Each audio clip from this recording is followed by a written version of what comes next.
Selamat malam Bapak Ibu sekalian. Good evening, my brothers and sisters. Topik khotbah hari ini adalah apa benar waktu adalah uang? Tonight's topic is this: is time really money? Kita sering mendengar orang mengatakan istilah waktu adalah uang. We often hear people say the term time is money. Mengapa begitu banyak orang menganggap waktu adalah uang? But why do so many people think that time is money? Karena memang orang melihat bahwa hidup ini adalah untuk menghasilkan uang untuk mencukupi kebutuhan hidup. Because indeed people see this life's purpose as making money to make ends meet. Dan banyak orang menghabiskan waktu selama hidupnya, bahkan mengorbankan kesehatannya hanya untuk mendapatkan uang dan kekayaan. Dan mereka percaya kalau memiliki kekayaan maka bisa membeli apapun dan akan hidup bahagia. And many spend their whole lives, some even sacrificing their health, just to get more money and more wealth. And they believe that when they have wealth, they can buy anything they want and live happily. Begitu banyak orang sukses secara keuangan menghabiskan waktu yang seharusnya untuk keluarganya, orang yang dikasihi, istri, atau suami, atau anaknya untuk mengejar kekayaan, sehingga tanpa mereka sadari waktu itu berjalan begitu cepat dan akhirnya hubungan yang seharusnya dibangun menjadi rusak karena tidak tersedianya waktu untuk menjalin kebersamaan tersebut.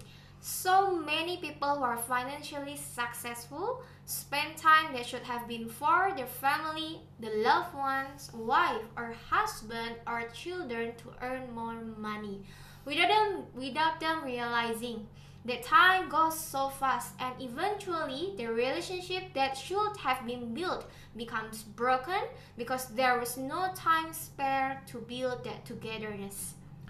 Ada satu konglomerat dari negeri Cina yang bernama Jack Ma. There is a Konglo from China named Jack Ma. Pasti rata-rata kita tahu siapa itu Jack Ma. I think some of you may know who Jack Ma is. Orang yang pernah menjadi konglomerat terkaya di Cina. He was the richest Konglo in China. Dengan kekayaan sebesar 24,9 miliar dolar. With a wealth as much as $24.9 billion. Ya, kalau dirupiahin mungkin sekitar 375 triliun. If we convert that into rupiah, it will be around 375 trillion. Bisa dibayangkan berapa besar itu 375 triliun? Can you imagine how big is 375 trillion? Bayangkan saja seperti ini. Kalau uang itu kita habiskan untuk belanja 1 miliar per hari, itu uang baru bisa habis dipakai 1075 tahun. Just imagine together, okay? If we spend that money on shopping 1 billion per day, that money can only be used up if it is used for 1075 years. Jadi bisa pakai berapa keturunan itu uang. Just how many generation can that money be used for you and your children? Tapi apa yang dia katakan? But what did he eventually say? Dia menyesal menjadi orang yang begitu kaya. He regrets becoming a person who is so rich. Dia merasa hidupnya lebih bahagia waktu menjadi guru yang penghasilannya kecil. He feels that his life was happier when he was a teacher with a small income. Tetapi justru di saat menjadi orang terkaya, ia merasakan hidup yang stres, pusing, dan khawatir. But it is precisely when he becomes the richest person that he feels stressed and worried. Ini membuktikan kekayaan tidak bisa menjamin seseorang itu bahagia. This proves that wealth cannot guarantee someone's happiness. Ada lagi Steve Jobs. There's also the story of Steve Jobs, Merupakan salah satu orang paling sukses di dunia. who was one of the most successful person in the world. Kalau kita sekarang memakai HP iPhone, yaitu Steve Jobs yang adalah pendirinya dan yang membuat iPhone begitu terkenal. If some of you now are using iPhones, well, Steve Jobs was the founder and the person who made the iPhone so famous. Tapi apa yang menjadi penyesalan baginya? But what were his regrets? Berikut kutipan kata-kata yang diucapkan Jobs sebelum meninggal dunia. The following is a citation of Jobs' words before he passed away. Dalam dunia bisnis, aku adalah simbol dari kesuksesan. Seakan-akan harta dan diriku tidak terpisahkan, karena selain kerja, hobiku tidak banyak. Saat ini, aku berbaring di rumah sakit, merenung jalan kehidupanku. Kekayaan, nama, kedudukan, semuanya itu tidak ada artinya lagi. Malam yang hening, cahaya dan suara mesin di sekitar ranjangku, bagaikan nafas maut kematian yang mendekat pada diriku. Sekarang aku mengerti, seorang asal memiliki harta secukupnya untuk dipakai itu sudah cukup. Mengejar kekayaan tanpa batas bagaikan monster yang mengerikan. In the business world, I am a symbol of success. As if my wealth and myself are inseparable, because apart from work, I don't have many hobbies. Right now, I'm lying in hospital, contemplating my way of life, wealth, name, position. All of that has no meaning anymore. Silent night, light and sound of machines around my bed, like the breath of death approaching me. Now I understand that as long as someone has enough wealth to use it, it is enough. The pursuit of unlimited wealth is like a terrible monster. Dia menyesal waktu selama hidupnya dia pakai untuk mengejar uang atau kekayaan. He regrets the times throughout his life he used to pursue money and wealth. Orang-orang yang super kaya ini menganggap bahwa waktu adalah uang. These incredibly wealthy people think that time is money. Makanya mereka memakai sebanyak mungkin waktu yang ada untuk bekerja dan menghasilkan uang.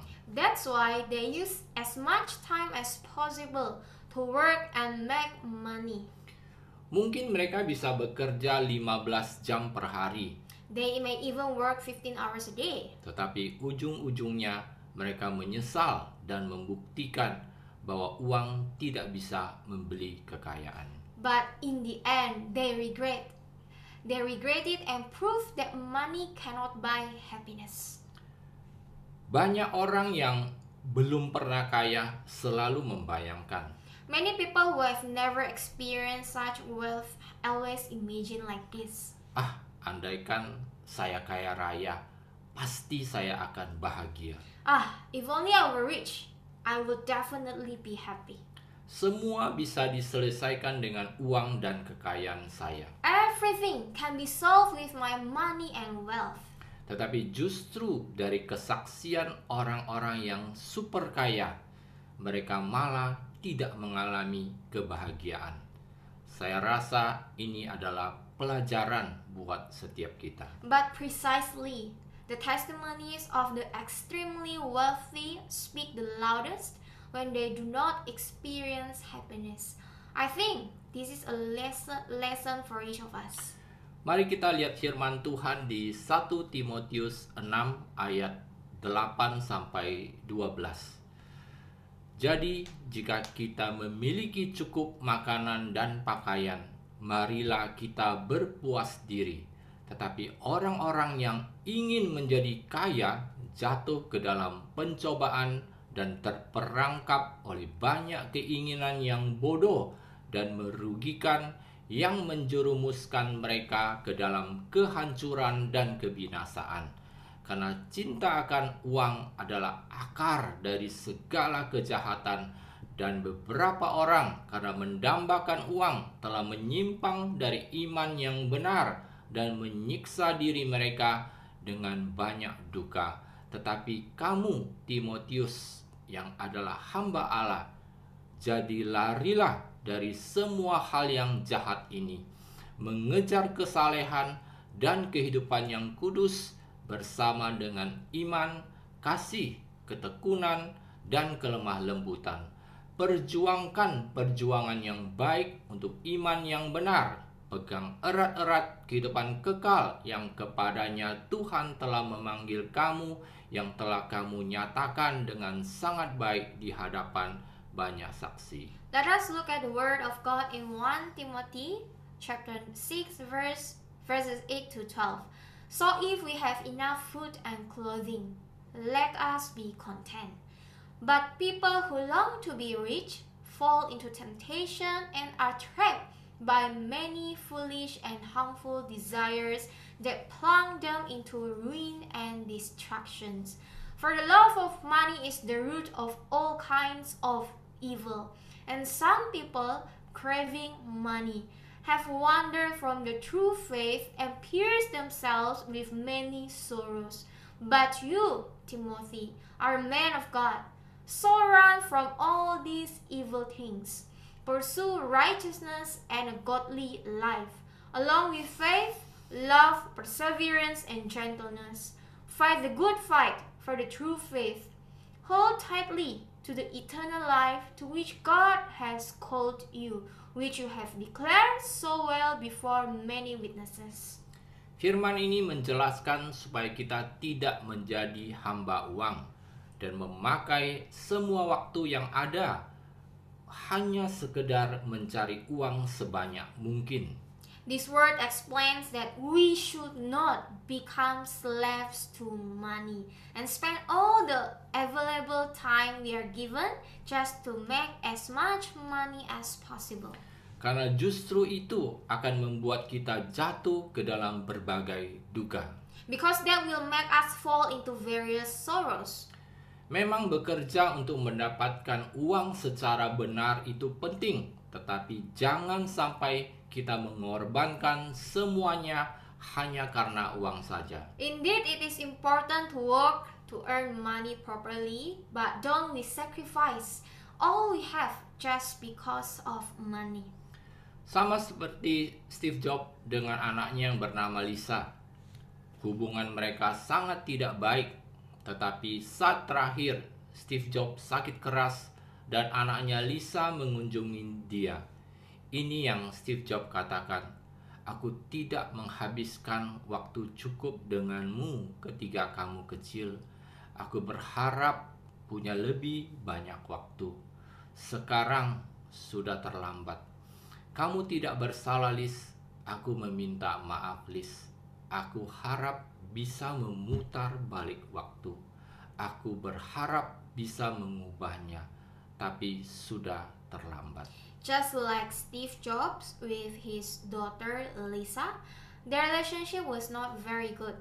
But in his last moments, Steve Jobs was seriously ill and his daughter Lisa visited him. This is what Steve Jobs said. "I did not spend enough time with you when you were little. I wish I had more time. Now it is too late. You are not at fault, Liz. I'm sorry, Liz. I wish I could turn back time. I wish I could change it, but it is too late." Waktu yang berlalu tidak bisa kembali lagi, saudara-saudara. The time that has passed cannot be taken back, brothers and sisters. Steve Jobs baru menyadari betapa penting waktu kebersamaan dengan anaknya dan memberikan waktu untuk mengasihi anaknya, Lisa. Steve Jobs only realized how important time is with his children and giving time to love his child, Lisa. Tetapi waktu yang ada sudah terpakai habis untuk mengejar uang dan kekayaan. But that available time has been used up to pursue money and wealth.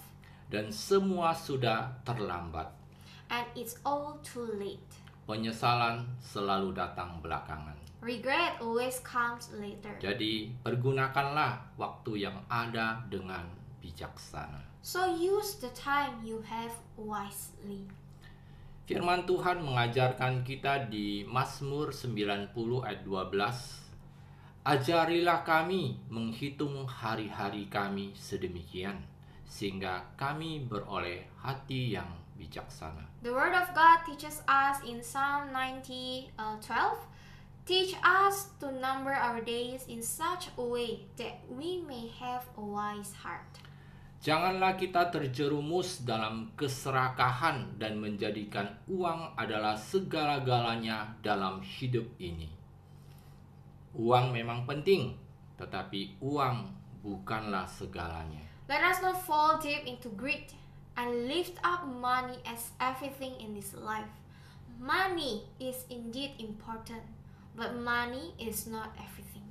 Dan belajar bersyukur dengan apa yang ada, asal ada makanan dan pakaian tercukupi, berpuas dirilah. And learn to be grateful with what you have. As long as you have enough food and clothes, be satisfied. Tetapi yang terpenting sebagai anak Tuhan, waktu yang ada haruslah kita pakai untuk mengejar hidup saleh, yaitu hidup dalam kekudusan, berjuang untuk mempertahankan iman yang benar di hadapan Tuhan. But the most important thing as children of God is that we should use the time we have to pursue a godly life, which is life in holiness. Strive to maintain true faith before God.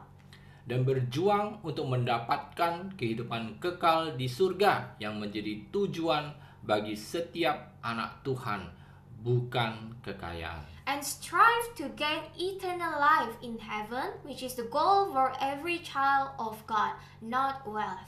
Karena kita tidak membawa apa-apa waktu lahir di dunia ini, dan kita pun tidak membawa apa-apa waktu kita meninggalkan dunia ini.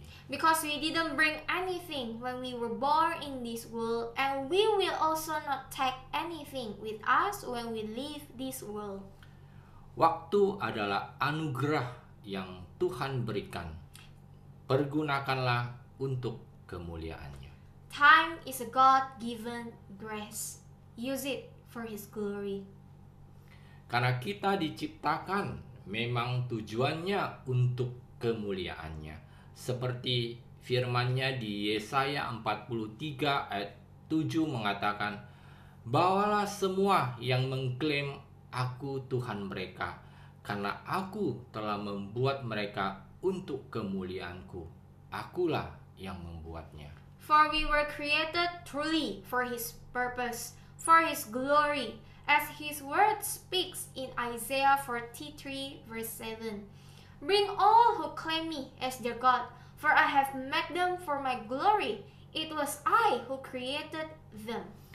Kita itu diciptakan untuk memuliakan Tuhan kita, bukan untuk menjadi kaya. We were created to glorify our God, not to be rich. Terus bagaimana dong kita memuliakan Tuhan kita? So how do we as a creation of God glorify our God? Firman Tuhan di Yohanes 18 ayat 8 berkata, "Ketika kamu menghasilkan banyak buah, Bapakku dihormati dan dimuliakan, dan kamu menunjukkan dan membuktikan dirimu sebagai pengikut sejatiku." John 15 verse 8 says, "When you produce much fruit, my Father is honored and glorified, and you show and prove yourselves to be true followers of mine." Hanya dengan hidup berbuah, yaitu buah roh, kita bisa memuliakan Tuhan kita. Only by fruitful living, bearing the fruit of the Spirit, then we can glorify our God. Jadi selagi masih hidup di dunia ini, marilah kita berusaha sekuat mungkin untuk menghasilkan buah Roh Kudus dalam kehidupan kita ini. So, while we still living in this world, let us try our best to to produce the fruit of the Holy Spirit in our lives. Yang hanya bisa kita hasilkan kalau kita itu menyatu dengan Kristus Yesus, yaitu firman-Nya, yang berarti firman-Nya tinggal di dalam hati kita, yang berarti apa yang kita pikirkan, kita lakukan, dan kita katakan adalah sesuai dengan firman Tuhan, yang artinya hidup sepenuhnya dipimpin oleh Roh. Which we can only produce if we are one with Jesus or with His Word, which is His Word living in our hearts. This means that what we think, what we do, what we say is according to the Word of God. Our lives are completely led by the Spirit. Waktu itu kelihatannya bergerak lambat. Waktu kita melihat detik-detik jam, tetapi waktu juga berlalu dengan sangat cepat tanpa kita sadari. Time seems to move slowly when we observe each second of every hour. But time also flies very fast without us realizing it. Saya mau membagikan kesaksian hidup saya. I want to share my life testimony. Dulu waktu mama saya meninggal kira-kira 11 tahun yang lalu, saya begitu menyesal tidak memberikan waktu untuk mama saya untuk mengasihi dan menyayangi dia, tetapi malah hidup yang menyusahkan dia. When my mother passed away around 11 years ago, I regretted so much for not giving time to my mother, to love and care for her. But instead, I made life hard for her. Ya, penyesalan selalu datang terakhir. Yes, regret always comes last. Dulu saya begitu sibuk dengan urusan saya. Hidup untuk sekedar bersenang-senang, untuk kepuasan diri sendiri. Semua uang saya habiskan untuk pesta pora, judi, mabuk-mabukan, dan sebagainya. I used to be so busy with my business. I live having fun to satisfy myself. All my money was wasted on partying, gambling, liquor, etc. Bahkan setelah saya menerima Yesus sebagai Tuhan dan Juru Selamat pun di tahun 2002, saya itu masih jarang sekali memberikan waktu untuk mama saya. Even after I accepted Jesus as Lord and Savior in 2002, I still rarely gave time to my mother. Harusnya saya mengasihi mama saya dengan memperhatikan dia, menemani dia, ngobrol dengan dia, dan berbakti kepadanya. I should have loved my mother by watching her, accompanying her, chatting with her, and being filial to her. Saya baru sadar waktu mama saya sakit keras dan harus dirawat di rumah sakit. I only realized when my mother got seriously ill and had to be hospitalized. Dan dalam waktu yang singkat, mama saya akhirnya meninggal.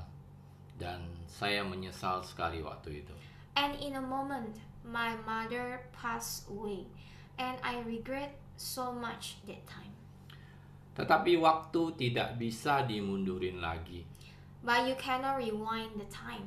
Seperti kita memutar film, bisa kita mundurin atau kita mundurin dari awal lah. Tetapi waktu yang sudah berlalu, ya berlalu begitu saja. When we play a movie, we can rewind it from the beginning. But the time has passed, has simply passed. Makanya mulai saat itu saya selalu memberikan waktu saya untuk menemani papa saya yang masih hidup. Sekarang umurnya sudah 92 tahun, untuk mengasihi dia dan berbakti kepadanya. So from that moment on, I always gave my time to accompany my father, who is still alive. Now he is 92 years old, to love him and be devoted to him. Saya nggak mau saya menyesal nanti seperti kejadian mama saya. Makanya selagi waktu masih ada, saya mau memberikan perhatian dan berbakti kepada papa saya. I don't want to regret later like what happened to my mother. So while there is time left, I want to give attention and be devoted to my father. Nah, demikian juga dengan Tuhan. Saya juga mau mengasihi Tuhan selama saya hidup. Karena Tuhan kan hidup selamanya, sedangkan saya kan hidupnya sementara. So it is also with God. I also want to love God as long as I'm still alive, because God lives forever, while I only live temporarily. Firman Tuhan di Yohanes 14 ayat 15 berkata, "Jikalau kamu mengasihi aku, kamu akan menuruti segala perintahku." John 14:50 says, "If you love me, you will obey all my commandments." Only through obedience to all of his commandments, that is his word, is what proves we love him. Kita juga harus mengasihi sesama kita, seperti firman Tuhan di Matius 22 ayat 39 ayat yang kedua berkata, "Kasihilah sesamamu seperti dirimu sendiri," yaitu kasih yang tanpa pamrih, mencari yang terbaik atau kebaikan yang lebih tinggi untuk orang lain. Seluruh hukum dan tulisan para nabi bergantung kepada dua perintah ini. We also must love one another. Matthew 22 verse 39 says, the second is like this: "You shall love your neighbor as yourself." That is, unselfishly seek the best or higher good for others. The whole law and the writings of the prophets depend on these two commandments. Kita semua pasti tahu bahwa hukum yang terutama dan terpenting adalah mengasihi Tuhan dengan segenap hati, segenap jiwa, segenap akal budi dan kekuatan kita. Tetapi yang tidak kalah pentingnya adalah mengasihi sesama kita. We all know that the first and the greatest law is to love God with all our heart, soul, mind, and strength. But what is no less important is to love our neighbors. Jadi kalau kita mengatakan kalau kita itu mengasihi Tuhan, tetapi membenci saudara kita, itu namanya dusta. Karena saudara kita saja yang kelihatan tidak kita kasihi, bagaimana dengan Tuhan yang tidak kelihatan? So, if we say we love God, but we hate our visible brothers and sisters, then you are lying. Because even the brothers and sisters that are visible you cannot love, how can you love God who is invisible? It is a lie, because we cannot even love our visible brothers. Berikutnya kita harus tanamkan pada diri kita kalau setiap hari adalah hari terakhir, maka kita akan menghargai sisa waktu yang ada. The next thing is this: we have to instill in ourselves that every day is our last, that we will appreciate the time have left. Coba bayangkan kalau dokter memvonis hidup kita tinggal 1 minggu lagi. Apa yang akan kita lakukan?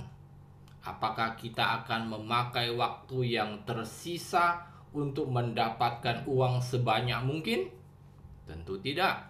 Sebagai seorang Kristen, tentunya otomatis kita akan memikirkan kehidupan setelah kematian, yaitu kehidupan kekal atau surga, atau kematian kekal, yaitu neraka. Nggak ada orang yang mau ke neraka. Otomatis semua anak Tuhan akan berusaha untuk hidup kudus dan melakukan kebenaran atau kasih supaya bisa memperoleh kehidupan kekal. Just imagine if the doctor says that you only have 1 week left to live. What would we do? Are you going to use your remaining time to earn as much money as possible? Of course not. As Christians, we will automatically think about life after death, namely eternal life, which is heaven, or eternal death, which is hell. No one wants to go to hell. So automatically all of God's children will try to live a holy life and practice righteousness and to love to gain eternal life. Sama seperti waktu saya mendengarkan kesaksian Pastor Jason yang divonis hidup sisa 6 bulan. Apa yang beliau lakukan? Just like when I heard the testimony of Pastor Jason, whom the doctors say to have only six months left to live. What did he do? Pastor Jason memakai seluruh kekuatan yang ada untuk memanfaatkan waktu yang tersisa melakukan sebanyak mungkin perbuatan kasih bagi anak-anak yang tertindas dan kelaparan, juga janda-janda miskin. Pastor Jason used all the strength he had to use the remaining time he has to do as many acts of love as possible for children who are oppressed and hungry, as well as poor widows. Sama juga dengan kita. Setiap kita pun tidak ada yang tahu kapan kita akan mati. Jangan pernah berpikir orang yang sehat-sehat, tidak sakit, nggak akan mati mendadak. Tidak ada jaminan. So it's the same with us. No one knows when we will pass away. Don't ever assume that healthy people cannot suddenly pass away. There are no guarantees. Jadi hiduplah bijaksana dengan waktu yang sudah Tuhan berikan kepada setiap kita, karena kita tidak tahu kapan pastinya kita akan dipanggil Tuhan. Therefore, brothers and sisters, use the time that God has given to each of us wisely, because we don't know when exactly we will be called by God. Firman Tuhan di Pengkhotbah 7 ayat 2 berkata, "Pergi ke rumah duka lebih baik daripada pergi ke rumah pesta, karena di rumah dukalah kesudahan setiap manusia. Hendaklah orang yang hidup memperhatikannya." The word of God in Ecclesiastes 7 verse 2 says, "Going to the house of mourning is better than going to the house of feasting, because in the house of death is the end of every human being. Let the living pay heed to it." Manusia itu pada dasarnya lebih suka ke tempat pesta, di mana bisa bersenang-senang dan bergembira. Tetapi Tuhan berkata, kalau lebih baik itu berada di rumah duka, karena itu kesudahan setiap manusia. Artinya, setiap manusia akan mengalami kematian, mau cepat atau lambat.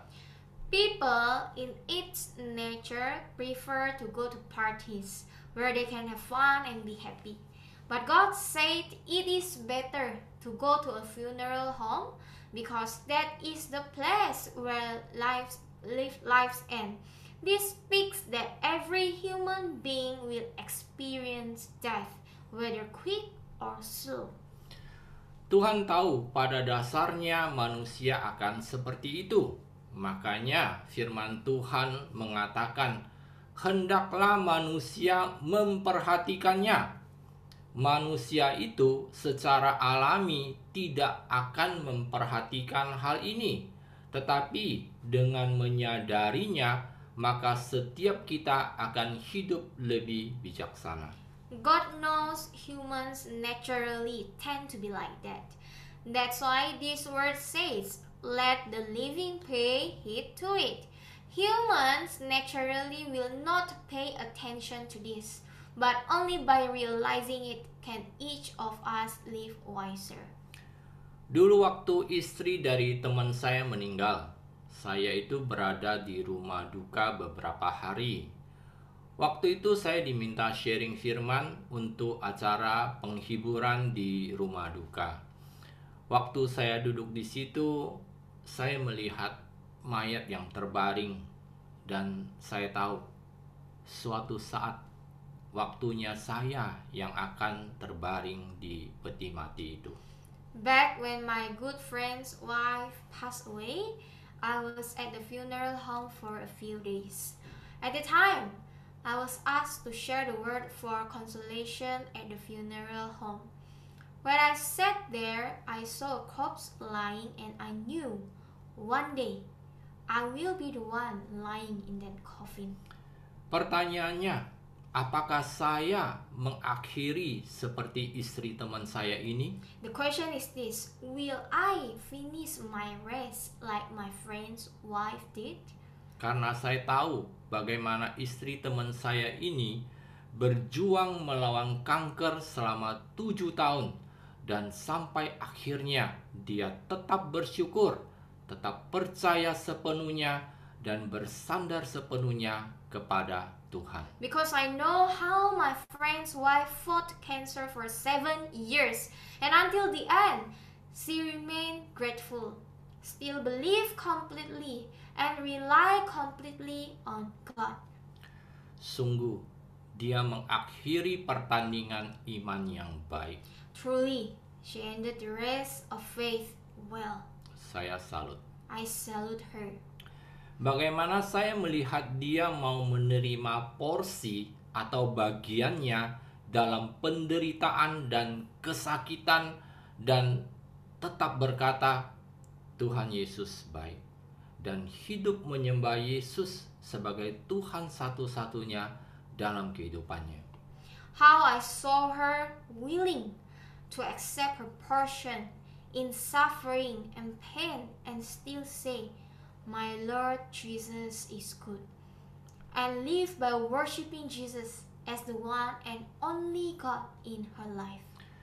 Tidak komplain, tidak nyalakan Tuhan, tidak menyesali keadaannya, sungguh iman yang murni dan sejati akan Tuhan kita. Not complaining, not blaming God, not regretting her situation, truly a pure and genuine faith in our God. Firman Tuhan menjelaskan di Wahyu 14 ayat 3. Kemudian aku mendengar kata-kata yang berbeda, suara dari surga berkata, tulislah, berbahagialah, yang berarti bahagia, sejahtera, dikagumi, adalah orang mati yang mati di dalam Tuhan mulai sekarang. Ya, diberkati memang, kata Roh, agar mereka dapat beristirahat dan memperoleh kelegaan dari pekerjaan mereka, karena perbuatan mereka mengikuti mereka. The word of God also explains in Revelations 14 verse 13, and it says, Then I heard the distinct words of a voice from heaven saying, Write, blessed, happy, prosperous, to be admired are the dead who die in the Lord from now on. Yes, blessed indeed, says the Spirit, so that they may rest and have relief from their labors, for their deeds do follow them. Ya, firman ini jelas bahwa inilah jaminan bagi setiap kita bahwa semua perbuatan ketaatan kita akan firman Tuhan dan perbuatan kasih atau kebaikan itulah yang akan bisa kita bawa waktu kita pulang ke rumah Bapa di surga. Yes, this word is clear, that this is the guarantee for each of us, that all of our deeds, acts of obedience, adherence to the word of God, and acts of love, goodness, are the things we can bring when we return to our Heavenly Father's house. Bukan kekayaan atau materi yang ada di dunia ini. Jadi, pakailah waktu yang ada dengan bijaksana. Not wealth, nor material things of this world. So, use the time you have wisely. Firman Tuhan di Matius 25 ayat 34 sampai 40 menjelaskan. Kemudian raja akan berkata kepada orang-orang di sebelah kanannya, marilah kamu yang diberkati oleh Bapakku, kamu yang disukai Allah, ditetapkan untuk keselamatan kekal, mewarisi kerajaan yang telah dipersiapkan untukmu sejak dunia dijadikan. Karena aku lapar, kamu memberi aku makan. Aku haus, kamu memberi aku minum. Aku adalah orang asing dan kamu mengundang aku masuk. Aku telanjang dan kamu memberikan aku pakaian. Aku sakit, kamu mengunjungi aku dengan bantuan dan perhatian pelayanan. Aku berada di penjara dan kamu datang kepadaku dengan mengabaikan bahaya pribadi. Kemudian orang benar akan menjawab dia, Tuhan, kapan kami melihatmu lapar dan memberimu makan, atau haus dan memberimu sesuatu untuk diminum? Dan kapan kami melihat engkau sebagai orang asing dan mengundang engkau masuk, atau telanjang dan memberikan engkau pakaian? Dan kapan kami melihat engkau sakit atau di penjara atau datang kepadamu?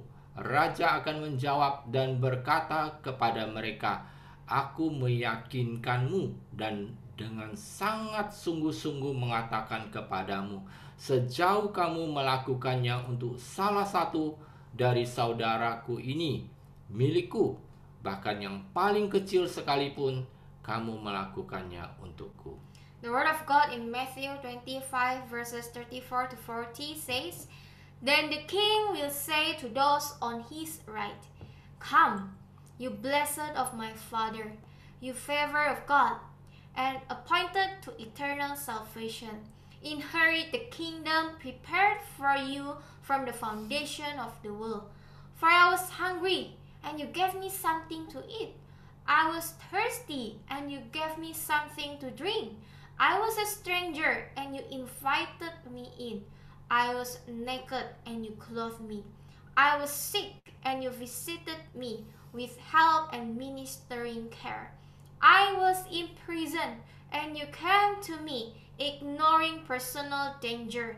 Then the righteous will answer him, Lord, when did we see you hungry and feed you, or thirsty and give you something to drink?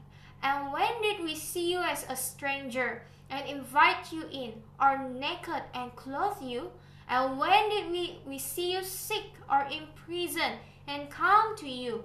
The king will answer and say to them, I assure you and most solemnly say to you, to the extent that you did it for one of these brothers of mine, even the least of them, you did it for me. Lihat saudara-saudara di dalam Tuhan, untuk apakah semua waktu yang Tuhan sediakan bagi kita?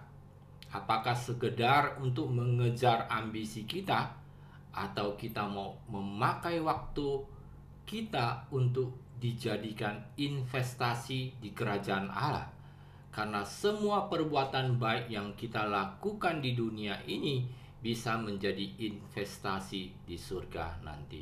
Look, brothers and sisters in Christ, what is the purpose of the time that God has prepared for us? Is it just to pursue our ambitions? Or do we want to use this time to be an investment in the kingdom of God? Because all the good deeds we do in this world can be an investment in heaven later. Seperti firman Tuhan di Matius 6 ayat 19 sampai 20 mengatakan, Janganlah menimbun untuk dirimu harta materi di bumi, di mana ngengat dan karat menghancurkannya, dan di mana pencuri membongkar dan mencurinya. Tetapi simpanlah bagi dirimu sendiri harta di surga, di mana ngengat dan karat tidak dapat merusaknya, dan di mana pencuri tidak membongkar dan mencurinya. As the word of God says in Matthew 6:19 to 20, Do not store up for yourself material treasures on earth, where moth and rust destroy, and where thieves break in and steal. But store up for yourself treasures in heaven, where neither moth nor rust destroys, and where thieves do not break in and steal. Semua firman ini menjelaskan bahwa segala perbuatan baik atau kasih kita di dalam Tuhan akan menyertai kita pada waktu kita meninggal nanti. All of these words of scripture explain that all of our deeds of goodness, our love in God, remain with us when we pass away in the future. Inilah harta yang bisa dibawa ke surga. This is a treasure that we can bring to heaven. Karena di surga ukuran kekayaan adalah berdasarkan kasih, bukan emas. Because in heaven, the measure of wealth is based on love, not gold. Nah, sebaliknya kalau di dunia ukurannya adalah emas. Karena suatu negara mencetak uang pun aturannya harus berdasarkan stok emas yang dimiliki. While in this world, the measure is gold. Because if a country prints money, the rules must be based on the stock of gold they have. Mungkin ada yang berkata, ngomong sih gampang, prakteknya dong. Kita kan juga butuh untuk kehidupan kita. Kan kita harus memakai kekuatan kita untuk mendapatkan kekayaan. Ya, dunia memang seperti ini. Kalau nggak bohong-bohong dikit dan nipu-nipu dikit, gimana bisa nyanyi yang lain? Karena dalam usaha di dunia, hampir semua caranya seperti itu kan? Maybe some will say, talking is easy. Try to practice it. We also need things for our lives. We have to use our strength to get wealth. Yes, the world is like this. If you don't lie a little and cheat a little, how can you compete with those around you? Because in this business world, all are like that. Saya mau membagikan sedikit kesaksian saya. Dulu kira-kira 15 tahun yang lalu, saya itu memiliki usaha percetakan. I want to share a little bit of my life testimony. Back then, about 15 years ago, I had a printing business. Terus saya diminta meeting dengan pemilik perusahaan yang cukup besar, yaitu saya ketemu dengan CEO dan direktur perusahaan tersebut.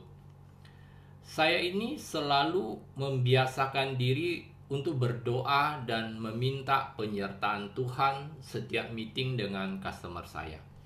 I was asked to meet with the owner of a very large company.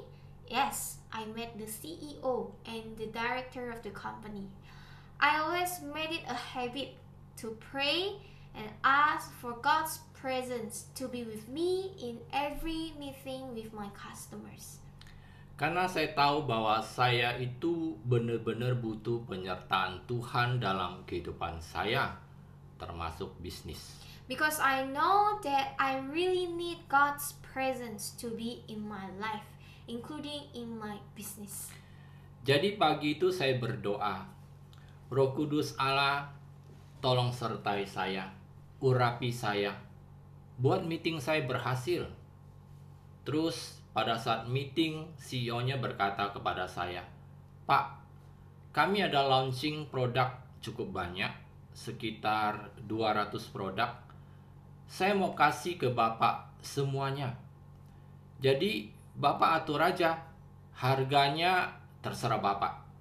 Kuantitinya juga Bapak atur aja, kami percaya saja. So that morning, I prayed to God. God, Holy Spirit, please be with me. Anoint me. Make my meeting successful.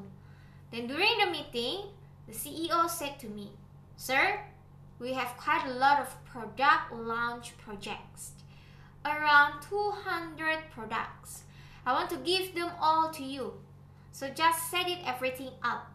The price is up to you and the quantity is also set by you. We will just believe. Saya itu sempat shock waktu mendengarnya. Karena itu sesuatu yang nggak masuk akal buat saya. Tidak ada bos yang mau melakukan hal seperti itu. Nggak ada orang yang bodoh seperti itu. Ini kan bisnis. I was shocked when I heard that because it's so absurd. No boss wants to do something like that, such a seemingly unwise decision. Because this is business, right? Ya pasti semua bisnismen mau membeli semurah mungkin dan menjual semahal mungkin. Dan ini bukan urusan 1 atau 2 produk, tetapi 200 produk. Terus harga terserah saya. Dan kuantiti juga terserah saya. Kan sesuatu yang mustahil. Apalagi saya itu nggak memiliki hubungan yang khusus atau spesial dengan mereka. Yes, of course. All business people want to buy things as cheaply as possible and sell them as expensively as possible. And it's not a matter of one or two products, but 200 products. And the price is up to me, and the quantity is also up to me. It's something unimaginable. Moreover, I don't even have any special connections with them. Saya tahu dan tahu bahwa ini adalah kasih setia Tuhan yang Dia nyatakan buat saya lihat. I know and I truly know that this is God's faithful, loving kindness that He revealed for me to see. Sesuatu yang tidak mungkin bisa saya dapatkan dengan kekuatan saya sendiri, tetapi Tuhan berikan buat saya untuk menyatakan kasih sayangnya kepada saya. Something that I couldn't possibly receive with my own strength, but God gave it to me to express His love for me. Saya tidak sedang memfokuskan kepada berkat keuangan, tetapi apa yang saya mau bagikan adalah kasih setia Tuhan. I'm not trying to focus on the financial blessings, but what I want to share is God's faithful, loving kindness. Memang kalau diukur dengan nilai keuangan, kontrak ini besar buat saya. Tapi saya mengerti dengan jelas bahwa Tuhan sedang menyatakan kasih setianya dan kemurahannya buat saya. Indeed, if measured by the financial value of this contract, it was big for me. But I clearly understand that God is showing His faithful, loving kindness and mercy to me. Saat saya pulang dari meeting tersebut, di mobil saya terharu dan menetes air mata. Dan saya berkata, terima kasih Tuhan. Saya tahu Engkau menyatakan kasih sayang-Mu untukku, bukan mengenai nilai materinya, tetapi kasih sayang untukku pada saat aku sungguh-sungguh mengandalkan Engkau dalam kehidupan ini. When I came home from that meeting, in the car, I was moved and shed tears. I said, "Thank you, God. I know you have shown your love for me. It's not about the material values, but His love for me when I really rely on you in this life." Seperti firman di Amsal 10 ayat 22 mengatakan, berkat Tuhanlah yang mendatangkan kekayaan yang sesungguhnya, dan tidak ditambahkannya kesedihan padanya, sebab hal itu datangnya sebagai suatu berkat dari Allah. As His word speaks in Proverbs 10 verse 22, the blessing of the Lord brings true riches, and He adds no sorrows to it, for it comes as a blessing from God.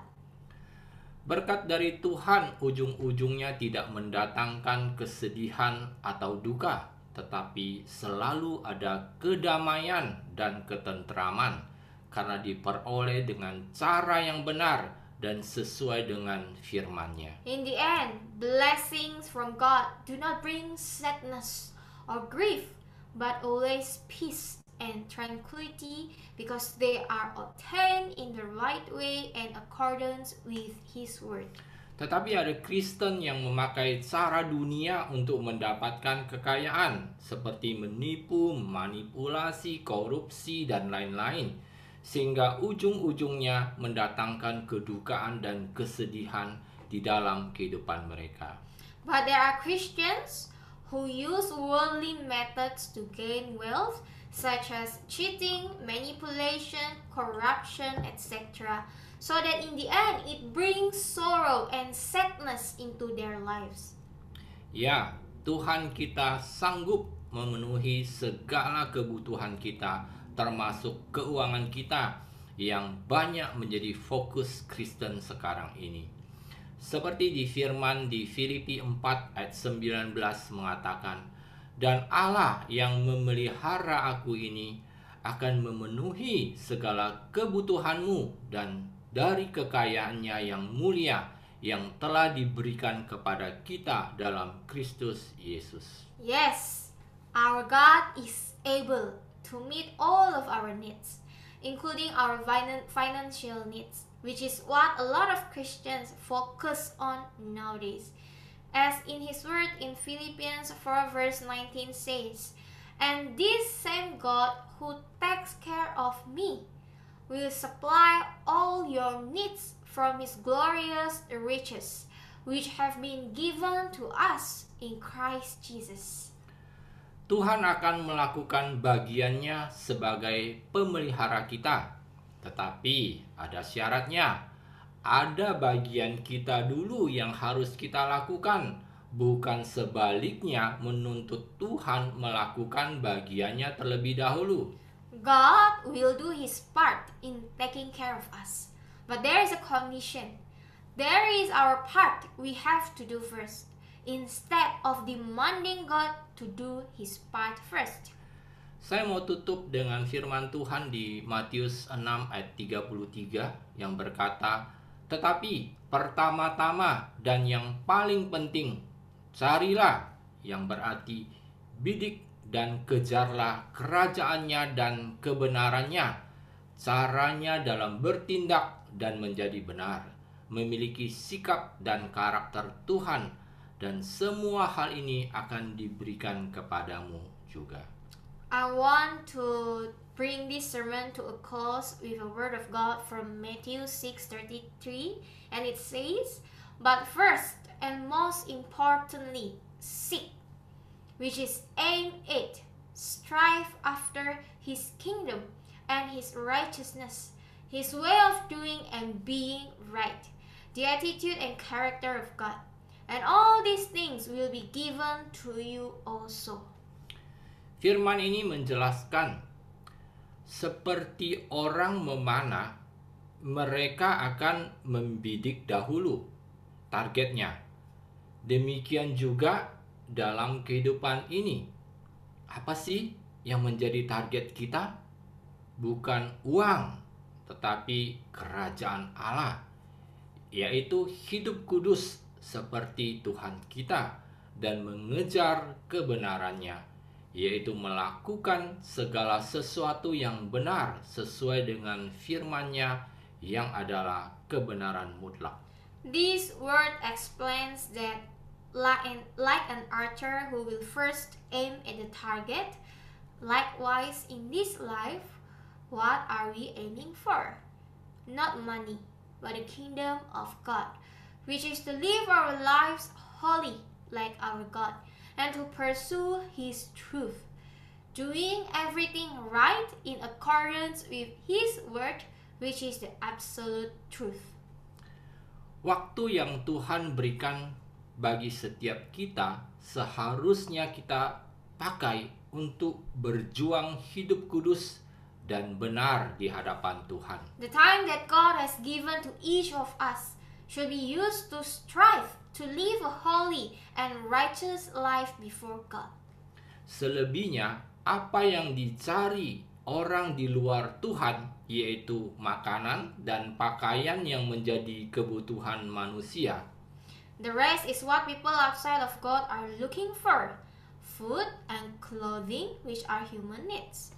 Firman Tuhan menjelaskan bahwa Tuhan kita tahu kita memerlukan semua itu untuk kelangsungan hidup kita. God's word explains that our God knows we need all of that for our survival.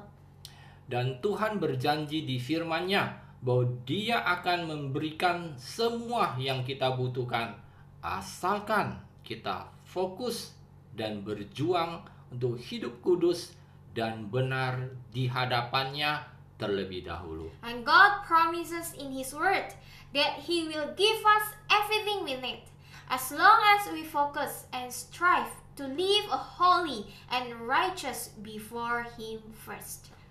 Mari saudara-saudara seiman di dalam Kristus Yesus, pergunakanlah semua waktu yang Tuhan berikan selama kita masih hidup di dunia ini untuk melakukan apa yang firman ini katakan. Come, brothers and sisters in Christ Jesus. Use all the time that God has given us while we are still alive in this world, to do what this word says. Sekian, terima kasih. That is all, and thank you.